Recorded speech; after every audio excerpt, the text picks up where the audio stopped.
Hi అందరికీ, చూసారా ఒక సాడ్ న్యూస్ అండి. మా అక్వేరియం పగిలిపోయింది, క్రాక్ వచ్చేసింది. చూసారా, దాని డోమ్ కూడా ఇరిగిపోయింది. ఇదిగోండి, దాంట్లో రాళ్ళు మొత్తం తీసేసాము. ఇదిగోండి క్రాకు ఇట్లా వచ్చేసి నైట్ మొత్తం నీళ్ళన్నీ కారిపోయినాయి. దాన్ని తీసి చేపలను తీసి బకెట్లో వేసి పెట్టాము.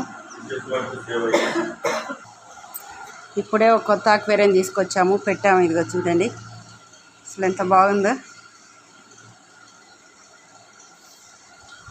ఇంకా కొన్ని చేపలు కూడా కొనుక్కొచ్చాము, పాత చేపలు అవి.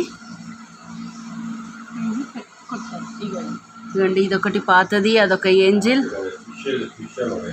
ఫిష్. ఇదొకటి పాతది. తెలుగు మీడియం అండి నేను, అందుకని చేప కొత్తవి తీసుకొచ్చా. మొత్తం 10 చేపలు ఉన్నాయి, 10 ఫిషెస్ ఉన్నాయి. చూసారా, బాగుందా ఫ్రెండ్స్? మా అక్వేరియం బాగుందా? మీలో ఎంతమందికి నచ్చిందో మా అక్వేరియం కామెంట్ బాక్స్లో చెప్పండి.